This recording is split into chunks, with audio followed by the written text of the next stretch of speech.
इस कहानी की शुरुआत में हमें दिखाया जाता है कि एक गांव में सोलोमन नाम का आदमी अपने बेटे डिया के साथ चल रहा होता है। तभी उसे दूर से रिबल सैनिक आते हुए दिखाई देते हैं। वह तुरंत डिया को एक नाव के पीछे छुपा देता है और खुद हाथ में हथियार लेकर अपने परिवार को बचाने के लिए दौड़ पड़ता है। रिबल सैनिक गाड़ियों से उतरते ही गोली चलाना शुरू कर देते हैं और गाँव के लोग डर के मारे भागने लगते हैं। सोलोमन वहाँ पहुँचता है और चारों तरफ मची तबाही को देखता है। वह जल्दी से अपने घर के पीछे से रास्ता बनाता है ताकि उसकी पत्नी और बच्चे वहाँ से निकल सकें। लेकिन जैसे ही वे बाहर निकलते हैं, रिबल उसे पकड़कर जमीन पर गिरा देते हैं। सोलोमन चिल्लाता है लेकिन कुछ नहीं कर पाता, जबकि उसका बेटा यह सब देख रहा होता है और फिर भाग जाता है। रिबल बचे हुए लोगों को पकड़कर लाइन में खड़ा करते हैं और उनके हाथ काटना शुरू कर देते हैं। र्यूएफ नाम का ग्रुप कैप्टन पॉइजन के साथ मिलकर यह मानता है कि अगर किसी के हाथ नहीं होंगे तो वह वोट नहीं कर पाएगा। जब सोलोमन की बारी आती है तो पॉइजन उसे ध्यान से देखता है और फिर अपने आदमियों से कहता है कि इसे काम करने वालों के साथ भेज दो। सभी लोगों को कोनो डायमंड फील्ड में ले जाया जाता है, जहां उन्हें दिन रात हीरे ढूंढने के लिए मजबूर किया जाता है। पॉइजन बार बार कहता है कि आरयूएफ ने उन्हें सरकार और उनके व्हाइट मालिकों से आजाद किया है। आरयूएफ ने तुम्हें आजाद किया, अब यहाँ कोई मालिक और गुलाम नहीं है। दूसरी तरफ एंटवर्प में एक मीटिंग चल रही होती है, जहाँ बड़े लोग इस बात पर चर्चा कर रहे होते हैं कि युद्ध वाले इलाकों से आने वाले हीरों को रोकना चाहिए। ये हीरे बहुत कीमती होते हैं और इनकी वजह से कई जगह लड़ाई चल रही है। वहाँ वैंडिकॉप और सिमंस नाम के लोग भी बैठे होते हैं जो इस बात को सपोर्ट करते हैं। वापस माइंस में एक आदमी चुपके से एक हीरा अपने मुंह में छुपा लेता है। पॉइजन उसे देख लेता है और उसे बाहर निकालने को कहता है। जैसे ही वह हीरा बाहर आता है, पॉइजन तुरंत उस आदमी को मार देता है। यह देखकर सोलोमन डर जाता है और समझ जाता है कि यहाँ गलती की कोई जगह नहीं है। दूसरी जगह डैनी नाम का एक आदमी छोटे प्लेन से आता है जो इलीगल काम करता है। वह आरयूएफ के साथ सौदा करने आया होता है और बाहर कैप्टन रैम्बो उसे डराने की कोशिश करता है, लेकिन डैनी कहता है कि वह सिर्फ कमांडर जीरो से ही बात करेगा। अपना हथियार देने के बाद वह अंदर चला जाता है और रैम्बो गुस्से में उसे देखता रहता है। अंदर जाकर डैनी कमांडर जीरो से मिलता है जो युद्ध के लिए नए हथियार लेने का इंतजार कर रहा होता है। कमांडर पहले उसे कुछ बेकार पत्थर देता है, लेकिन जब डैनी वहाँ से जाने लगता है तो वह तुरंत अच्छे हीरे निकाल देता है। डैनी उन्हें देखकर मान जाता है और कमांडर उससे अगली बार एक सैटेलाइट टीवी लाने को कहता है ताकि वह बेवॉच देख सके। सीमा की तरफ जाते समय डैनी को सैनिक रोक लेते हैं और वह उनसे झूठ बोलता है कि वह नेशनल ज्योग्राफिक से है और एक कहानी बना रहा है, लेकिन सैनिक उसकी बात पर भरोसा नहीं करते और उसकी बकरी को काट कर अंदर छुपाए हुए हीरे निकाल लेते हैं। डैनी उन्हें पैसे देकर मामला खत्म करने की कोशिश करता है और कहता है कि वे हीरे रख लें, लेकिन सैनिक उसे पकड़ लेते हैं और कहते हैं कि अब वह फ्री टाउन जाकर जवाब देगा। दूसरी तरफ कोनों में सोलोमन काम करते समय एक बहुत बड़ा गुलाबी हीरा ढूंढ लेता है जो बहुत ही कीमती होता है। वह डर जाता है और सोचता है कि अगर किसी ने देख लिया तो उसे भी मार दिया जाएगा। तभी अचानक पानी का पाइप फट जाता है और वहाँ अफरा तफरी मच जाती है। सोलोमन इस मौके का फायदा उठाकर हीरे को अपने पैर के बीच छुपा लेता है। वह बाहर जाने की इजाजत मांगता है, लेकिन कैप्टन पॉइजन उसे रोककर उसकी तलाशी लेता है। कुछ नहीं मिलने पर वह उसे जाने देता है और सोलोमन जल्दी से हीरे को कपड़े में लपेटकर जमीन में छुपा देता है। लेकिन जैसे ही वह काम खत्म करता है, पॉइजन वहाँ आ जाता है और उससे हीरा मांगता है। उसी समय वहाँ बम गिरते हैं और जोरदार धमाका होता है जिससे पॉइजन दूर जा गिरता है। सरकारी सैनिक वहाँ पहुँच जाते हैं और चारों तरफ लड़ाई शुरू हो जाती है। सोलोमन जल्दी से हीरा निकालता है और पॉइजन का चाकू लेकर वहाँ से भाग जाता है, लेकिन सैनिक उसे पकड़ लेते हैं और उसे फ्री टाउन जेल ले जाते हैं जहाँ डैनी भी बंद होता है। कुछ समय बाद कैप्टन पॉइजन और उसके साथी भी वहीं लाए जाते हैं। पॉइजन जैसे ही सोलोमन को देखता है, वह उससे हीरे के बारे में पूछता है। सोलोमन उसे पहचानने से मना कर देता है और कुछ नहीं बताता। तब पॉइजन बाकी लोगों से कहता है कि जो भी उस आदमी के अंदर से हीरा निकालेगा उसे पैसे मिलेंगे। वह गुस्से में चिल्लाता है और कहता है, हीरा कहाँ है? क्या तुम्हें हीरा दिख रहा है? वह कहता है, तुमने मेरे परिवार को बर्बाद किया और मैंने सब कुछ खो दिया, अब देखो क्या बचा है। डैनी ये सब दूर से देख रहा होता है और उसकी दिलचस्पी इस हीरे में बढ़ जाती है। कुछ समय बाद डैनी जेल से बाहर आ जाता है और अपने एक जानकार की मदद से सोलोमन को भी बाहर निकलवाने की कोशिश करता है। उसे यकीन होता है कि सोलोमन के पास वही खास हीरा है। इसी बीच उसे लंदन से खबर मिलती है कि वैंडिकॉप और सिमंस ने उससे रिश्ता तोड़ लिया है। ये सुनकर डैनी गुस्सा हो जाता है और अपने आदमी से कहता है कि अब सिर्फ सोलोमन को बाहर निकालना जरूरी है। अपने कमरे में वह एक छुपा हुआ हीरा निकालता है जो उसने दांत में छुपाया होता है। वह उसे बेचकर पैसे लेता है और एक बार में चला जाता है, जहां बारटेंडर उसे चेतावनी देता है कि आरयूएफ जल्द ही यहां आने वाले हैं। वहीं उसकी नजर एक लड़की पर पड़ती है जो अकेली बैठी होती है और उसका नाम मैटी होता है। वह उससे बात करता है और मैटी देश की हालत के बारे में अपनी चिंता बताती है। वह डैनी से पूछती है कि क्या वह हीरे की स्मगलिंग करता है और वैंडिकॉप के लिए काम करता है। डैनी उसे सावधान रहने को कहता है,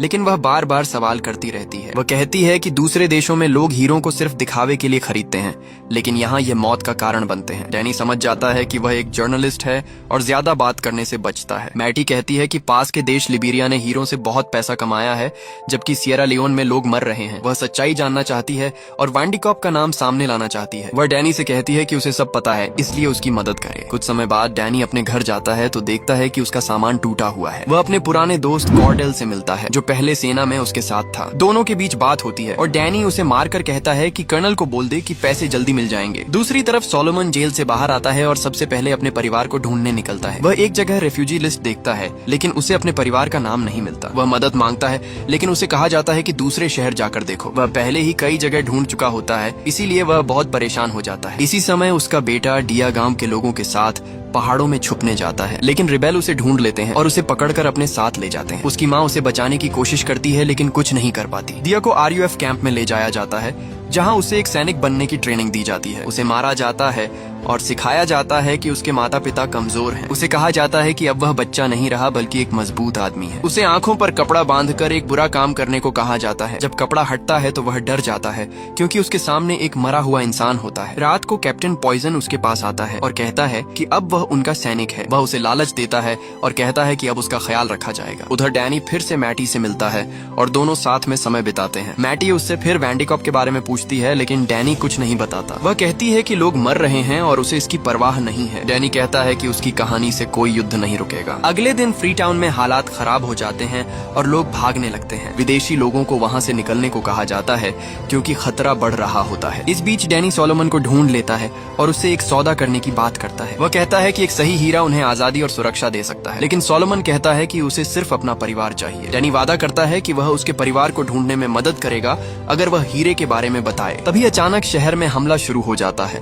और हर तरफ गोलियां चलने लगती हैं। लोग भागने लगते हैं और कई लोग मारे जाते हैं। डैनी और सोलोमन अपनी जान बचाने के लिए भागते हैं और एक टूटे हुए घर में छुप जाते हैं। वे बाहर लोगों को मरते हुए देखते हैं और कुछ नहीं कर पाते। रात होते ही वे वहां से चुपचाप निकल जाते हैं और आगे बढ़ते हैं। अगर आपको ये कहानी पसंद आ रही है तो एक छोटा सा काम जरूर करना, वीडियो को लाइक जरूर कर देना और अगर आगे क्या होगा ये जानना है तो चैनल को सब्सक्राइब करना मत भूलना। नीचे कमेंट करके बताओ कि तुम्हें अब तक कौन सा हिस्सा सबसे ज्यादा पसंद आया है। सुबह होने पर डैनी और सोलोमन एक मजबूत पुल के पास पहुंचते हैं जहां सैनिक खड़े होते हैं और हर किसी की जांच कर रहे होते हैं। डैनी सोलोमन से कहता है कि वह रिबल बनकर दिखाए और उसे कैदी की तरह साथ ले जाए ताकि वे आसानी से निकल सकें। सैनिक पहले शक करते हैं लेकिन डैनी तुरंत बंदूक निकालकर उन्हें मार देता है और रास्ता साफ कर देता है। दोनों जल्दी से वहां से निकलते हैं और आगे एक छोटे शहर की तरफ बढ़ते हैं जहां सरकार का नियंत्रण होता है। वहां पहुंचकर डैनी फिर से झूठ बोलता है कि वह एक जर्नलिस्ट है लेकिन उसे अंदर जाने नहीं दिया जाता। फिर वह मैटी को बुलाने के लिए संदेश भेजता है ताकि वह मदद कर सके। कुछ समय बाद मैटी वहां पहुंचती है और डैनी उसे सब कुछ बताता है। वह कहता है कि लिबेरिया में एक कंपनी टियारा डायमंड्स के नाम से काम करती है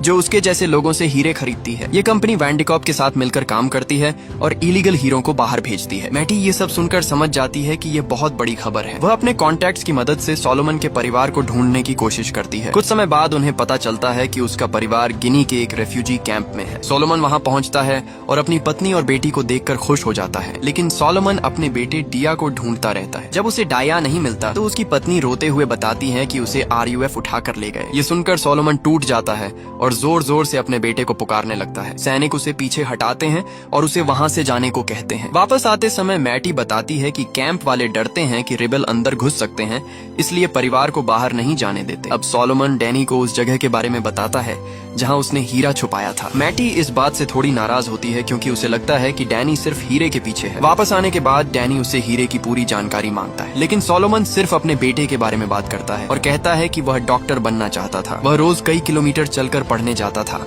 और एक अच्छा इंसान था। डैनी यह सुनकर थोड़ा चुप हो जाता है लेकिन फिर भी हीरे के बारे में सोचता रहता है। दूसरी तरफ मैटी कहती है कि उसे सिर्फ दुख भरी कहानियां नहीं लिखनी बल्कि सच्चे सबूत चाहिए। वह कहती है कि उसे नाम, तारीख और बैंक की जानकारी चाहिए ताकि सच सामने आ सके। वह चाहती है कि लोग सच जाने ताकि यह सब बंद हो सके लेकिन बिना पक्के सबूत के वह कुछ नहीं कर सकती। डैनी उसके सामने एक किताब रखता है जिसमें कई नाम और जानकारी लिखी होती है। वह कहता है कि वह सब कुछ लिख सकती है लेकिन हीरा मिलने के बाद ही। अगर उसने पहले कुछ किया तो उसकी जान खतरे में पड़ जाएगी। मैटी उससे पूछती है कि अगर वह वापस नहीं आया तो क्या होगा। डैनी कहता है कि तब वह जो चाहे लिख सकती है क्योंकि तब तक वह मर चुका होगा। अब तीनों कोनो जाने की तैयारी करते हैं जहां वह हीरा छुपा हुआ है। डैनी सोलोमन से कहता है कि वह अपने आप को कैमरामैन बताए ताकि कोई शक न करे। सोलोमन पहले मना करता है क्योंकि वह झूठ नहीं बोलना चाहता लेकिन डैनी उसे समझाता है कि यह सब उसके बेटे को बचाने के लिए जरूरी है। है। आखिरकार सोलोमन मान जाता है और कहता है कि वह कैमरामैन है। वे यूएन की सिक्योरिटी वाले कन्वॉय के साथ कोनो की तरफ निकलते हैं। रास्ते में मैटी बच्चों की मदद करने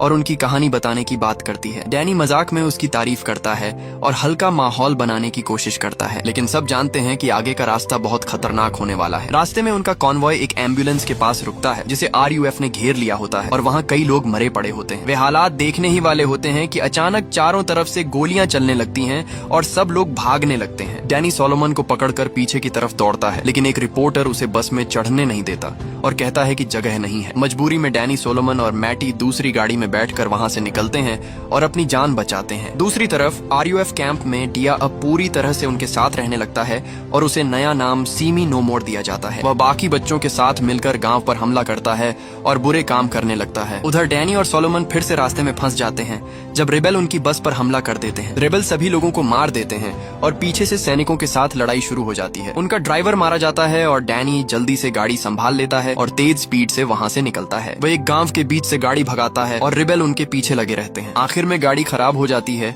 और वे उसे छोड़कर जंगल की तरफ भागते हैं। अब तीनों पैदल ही आगे बढ़ते हैं और अगले दिन उन्हें एक ग्रुप मिलता है जो अपने गांव की रक्षा कर रहा होता है। सोलोमन मैटी से कहता है कि आंखों में आंखें मत मिलाना क्योंकि वे शक कर सकते हैं। वह उनसे कहता है कि वे दोस्त हैं और ना तो सरकार के हैं और ना ही रेबल के। शुरू में वे लोग उन पर भरोसा नहीं करते, लेकिन मैटी उनसे बात करके उन्हें मना लेती है। वे उन्हें अपने गांव ले जाते हैं जहां बच्चे उनसे पूछते हैं कि वे कहां से आए हैं। वहां बेंजामिन नाम का एक आदमी मिलता है जो उस जगह का लीडर होता है। सोलोमन खुद को कैमरामैन बताता है और बेंजामिन उसे देखता है जैसे वह सच समझ गया हो। उन्हें पता चलता है कि यह जगह बच्चों के लिए एक स्कूल है जहां उन्हें सुरक्षित रखा जाता है। बेंजामिन बताता है कि इन बच्चों को पहले RUF उठाकर ले गए थे और अब उन्हें सही रास्ते पर लाया जा रहा है। मैटी बच्चों के साथ पढ़ती है और सोलोमन उनके साथ खेलता है जिससे उसे अपने बेटे की याद आती है। बाद में बेंजामिन डैनी से कहता है कि वह कई रिबेल को बचपन से जानता है। वह कहता है कि आज भी वे उससे डरते हैं, लेकिन डैनी कहता है कि वे अब किसी को नहीं छोड़ते। रात को मैटी डैनी के पास आती है जब वह बैठकर ड्रिंक कर रहा होता है। डैनी उसे भी ड्रिंक ऑफर करता है और अपने पुराने जीवन के बारे में बताता है। वह कहता है कि वह बचपन से ही मुश्किल हालात में रहा है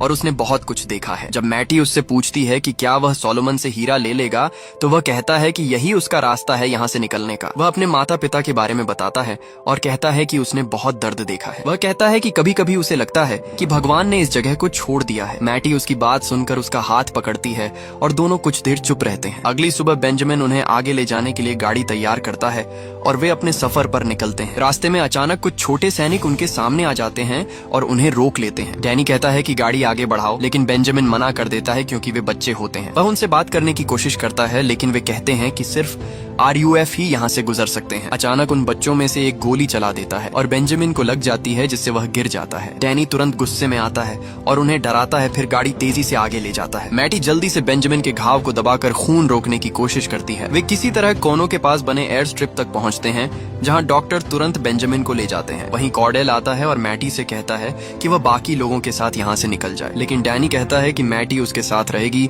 और वह उसे जाने नहीं देता। फिर कॉर्डेल डैनी को कर्नल कोएट्सी के पास ले जाता है जो एक बड़ा हमला करने की तैयारी कर रहा होता है। कर्नल बताता है कि अब डैनी भी इस मिशन का हिस्सा है और उन्हें कोनों में हमला करना है। वह कहता है कि जब सब खत्म हो जाएगा तब वे हीरा ढूंढेंगे। डैनी समझ जाता है कि अगर वह यहाँ रुका तो सब खत्म हो जाएगा, इसलिए वह वहाँ से निकलने की योजना बनाता है। वह सोलोमन से कहता है कि वह टेंट्स के पीछे उसका इंतजार करे। फिर वह मैटी से कहता है कि वह गार्ड को कुछ देर के लिए बातों में उलझा दे। मैटी उससे पूछती है कि क्या वह उसके साथ अंदर जा सकती है, लेकिन डैनी मना कर देता है। वह कहता है कि उसे बस कुछ मिनट चाहिए और वह जल्दी वापस आ जाएगा। डैनी चुपके से एक टेंट में जाता है और वहाँ से हथियार और खाने का सामान ले लेता है। सब कुछ तैयार करने के बाद वह सोलोमन से मिलता है और दोनों वहाँ से निकलने के लिए तैयार हो जाते हैं। मैटी उनसे विदा लेती है और डैनी की एक फोटो लेती है। डैनी उससे कहता है कि वह एक अच्छा इंसान ढूंढे और अपनी जिंदगी सही तरीके से जिए। मैटी उसे अपना कार्ड देती है और कहती है कि जैसे ही मौका मिले उसे फोन करे। फिर डैनी और सोलोमन जल्दी से वहाँ से निकल जाते हैं और मैटी बाकी लोगों के साथ प्लेन में बैठ जाती है। कॉर्डेल को बाद में पता चलता है कि डैनी वहाँ से जा चुका है,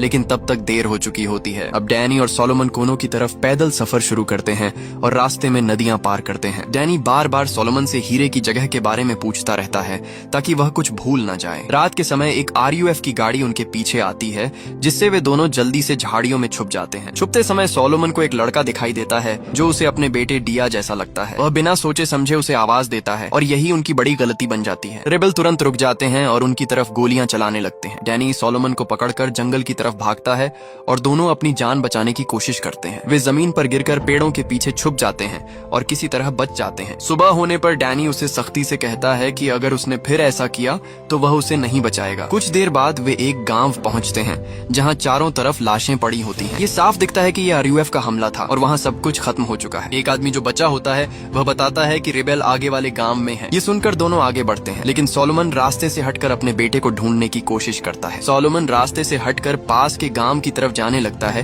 क्योंकि उसे लगता है कि शायद डिया वहीं हो सकता है। डैनी उसे रोकने की कोशिश करता है और कहता है कि यह बहुत खतरनाक है, लेकिन सोलोमन नहीं मानता। वह अपने बेटे को ढूंढने के लिए हर खतरा उठाने को तैयार होता है और आगे बढ़ता रहता है। आखिर डैनी मजबूरी में उसके साथ जाने लगता है ताकि वह उसे अकेला ना छोड़े। कुछ दूर जाने पर उन्हें RUF का कैंप दिखाई देता है जहां कई लोग और बच्चे मौजूद होते हैं। सोलोमन दूर से ही ध्यान से देखता है और उसे डाया नजर आता है जो अब पूरी तरह बदल चुका होता है। डिया के हाथ में बंदूक होती है और वह बाकी रेबेल के साथ खड़ा होता है। यह देखकर सोलोमन का दिल टूट जाता है, लेकिन वह हिम्मत नहीं हारता। डैनी उसे रोकता है और कहता है कि अभी सीधे जाना सही नहीं होगा क्योंकि वे दोनों मारे जा सकते हैं। वे दोनों छुपकर सही समय का इंतजार करने लगते हैं ताकि बिना पकड़े डिया तक पहुंच सकें। रात होने का इंतजार करते हुए डैनी सोलोमन को समझाता है कि उन्हें पहले हीरा लेना होगा। वह कहता है कि उसी हीरे से वे सब कुछ बदल सकते हैं और सुरक्षित जगह जा सकते हैं। सोलोमन कहता है कि उसके लिए सबसे जरूरी उसका बेटा है और वह उसे छोड़ नहीं सकता। दोनों के बीच बहस होती है, लेकिन अंत में वे साथ रहने का फैसला करते हैं। रात होते ही वे चुपके से कैंप के पास जाते हैं और बिना आवाज किए अंदर घुसने की कोशिश करते हैं। इसी बीच सोलोमन चुपके से कैंप में घुसता है और अपने बेटे को ढूंढने की कोशिश करता है। उधर डैनी चुपचाप एक गार्ड को मारकर उसका हथियार ले लेता है। सोलोमन लकड़ी इकट्ठा करने वाले आदमी का रूप बनाकर पूरे कैंप में डाया को ढूंढता है। कुछ समय बाद उसकी नजर डिया पर पड़ती है और वह उसे देखता रह जाता है। दूर पेड़ों के पीछे से डैनी ये सब देख रहा होता है। सोलोमन धीरे धीरे अपने बेटे के पास जाता है, लेकिन डिया उसे देखते ही कहता है कि यहाँ से चले जाओ। जब सोलोमन उसका हाथ पकड़ता है और कहता है कि वह उसका पिता है तो डिया चिल्लाने लगता है। वह कहता है कि सोलोमन दुश्मन है और गद्दार है। इससे आसपास के रिबेल उनकी तरफ देखने लगते हैं। डिया अपने ही पिता को धक्का देकर गिरा देता है और कहता है कि उसे गोली मार दो। डैनी ये सब देखता है लेकिन कुछ नहीं कर पाता और ये पल बहुत दर्दनाक होता है। अगली सुबह कैप्टन पॉइजन सोलोमन के सामने हंसता है और कहता है कि उसे पता था वह वापस आएगा। वह कहता है कि उसने हीरा ढूंढने की कोशिश की लेकिन उसे नहीं मिला। पास में डैनी एक दीवार के पीछे छुपा होता है और सही समय का इंतजार करता है। पॉइजन सोलोमन को फावड़ा उठाने को कहता है और उसे खोदने का आदेश देता है। जब सोलोमन मना करता है तो वह डिया को आगे लाता है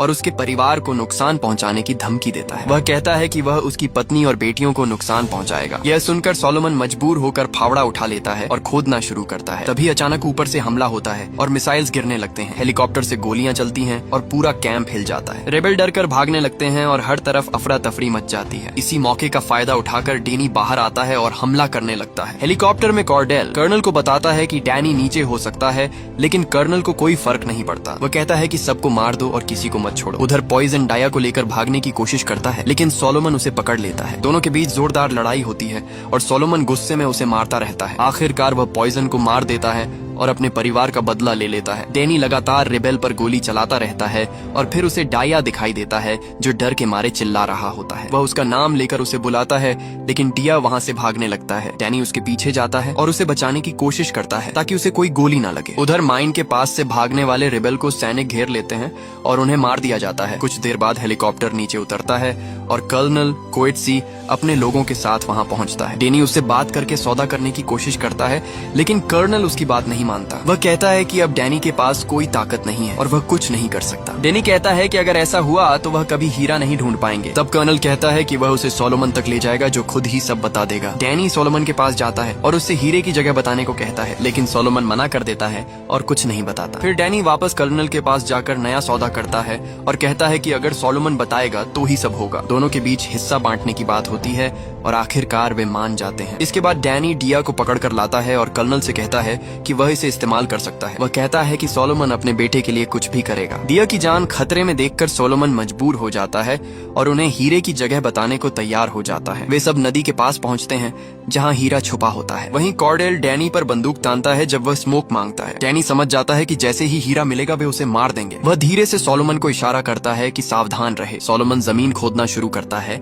और कहता है कि वह पास पहुंच गया है। अचानक डैनी तेजी से कॉर्डेल का हथियार छीन लेता है और बाकी लोगों पर हमला कर देता है। वह कई लोगों को मार देता है और कर्नल भी उस पर गोली चलाता है। डैनी भी जवाब देता है और कर्नल को गिरा देता है। अब वहाँ कोई दुश्मन नहीं बचता और वह सोलोमन से कहता है कि खोदना जारी रखो। इसी दौरान डैनी को एहसास होता है कि उसे गोली लगी है, लेकिन वह कुछ नहीं कहता। कुछ समय बाद सोलोमन को वह गुलाबी हीरा मिल जाता है और दोनों खुश हो जाते हैं। लेकिन तभी डिया बंदूक उठाकर डैनी पर तान देता है और हालात फिर से बदल जाते हैं। जब सोलोमन डाया को रोकने की कोशिश करता है तो डिया बंदूक उसकी तरफ घुमा देता है। सोलोमन की आंखों से आंसू निकलते हैं और वह अपने बेटे को पुरानी बातें याद दिलाता है। वह कहता है कि उसकी माँ हर रात आग के पास उसका इंतजार करती थी और उसकी बहनें उसके साथ रहती थीं। वह उसे उसके बबू नाम के डॉग के बारे में भी याद दिलाता है जो सिर्फ उसकी बात सुनता था। वह कहता है कि वह उसका पिता है और वह उसे बहुत प्यार करता है और उसे घर चलना चाहिए। धीरे धीरे डिया का दिमाग साफ होने लगता है और वह बंदूक नीचे कर देता है। सोलोमन उसे गले लगा लेता है और दोनों भावुक हो जाते हैं। तभी अचानक गोलियों की आवाज आती है और कुछ लोग उनकी तरफ बढ़ते हैं। डैनी सोलोमन और डिया को लेकर जंगल की तरफ भागता है ताकि वे बच सके। कुछ दूर जाकर डैनी प्लेन वाले को बताता है कि उसके पास हीरा है। पायलट कहता है कि वह चाहे तो बाकी लोगों को छोड़ सकता है, लेकिन डैनी ऐसा नहीं करता। आगे जाकर डैनी बताता है कि प्लेन ऊपर पहाड़ी पर मिलेगा। सोलोमन उसे आराम करने को कहता है, लेकिन डैनी हीरे को नहीं छोड़ना चाहता। चलते चलते डैनी कमजोर होने लगता है और सोलोमन उसे अपने कंधे पर उठाकर आगे बढ़ता है। कुछ समय बाद डैनी कहता है कि उसे नीचे उतार दो क्योंकि वह अब आगे नहीं जा सकता। ऊपर प्लेन दिखाई देता है और सोलोमन उसे फिर उठाने की कोशिश करता है, लेकिन डैनी मना कर देता है। वह हीरा निकालकर उसे देखता है और हल्का सा मुस्कुराता है। फिर वह हीरा सोलोमन को दे देता है और कहता है कि वह डिया के साथ भाग जाए। वह उसे मैटी का कार्ड देता है और कहता है कि वहां पहुंचकर उसे फोन करना। वह यह भी कहता है कि पायलट पर भरोसा मत करना और जरूरत पड़े तो बंदूक दिखाना। जैसे ही दुश्मन पास आते हैं सोलोमन और डिया ऊपर की तरफ चढ़ते हैं। डैनी पीछे रहकर उन्हें बचाने के लिए लड़ता है। जब वे सुरक्षित पहुंच जाते हैं तो डैनी मैटी को फोन करता है। वह उसे बताता है कि सोलोमन और डिया को सुरक्षित जगह तक पहुंचाना है। मैटी समझ जाती है कि डैनी घायल है और उसकी मदद करना चाहती है, लेकिन डैनी कहता है कि वह ठीक है और उसे उनकी मदद करनी चाहिए। वह कहता है कि उसे उससे मिलकर खुशी हुई और वह सही जगह पर है। फोन खत्म होने के बाद डैनी जमीन पर बैठ जाता है और उसकी हालत खराब हो जाती है। वह लाल मिट्टी को उठाता है और याद करता है कि इस जमीन पर बहुत खून बहा है। आखिर में वह आसमान की तरफ देखता है और वहीं शांत हो जाता है। कुछ समय बाद सोलोमन लंदन पहुंचता है और मैटी से मिलता है। वह एक मीटिंग में जाता है जहां सिमंस उसे हीरे के बदले पैसे देने की बात करता है, लेकिन सोलोमन कहता है कि वह हीरा तभी देगा जब उसका परिवार उसके साथ होगा। बाद में वह अपने परिवार से मिलता है और सब एक दूसरे को गले लगाते हैं। मैटी चुपके से सबकी फोटो लेती है ताकि सच दुनिया के सामने ला सके। उसकी रिपोर्ट से दुनिया को पता चलता है कि हीरों के पीछे कितना दर्द छुपा है। सोलोमन बाद में एक बड़ी मीटिंग में जाकर अपनी कहानी सबको बताता है। धीरे धीरे लोग जागरूक होने लगते हैं और बदलाव की शुरुआत होती है। यही इस कहानी का अंत होता है जहाँ सच्चाई सामने आती है और उम्मीद जीत जाती है। अगर आपको यह कहानी पसंद आई हो तो वीडियो को लाइक और चैनल को सब्सक्राइब करना ना भूले।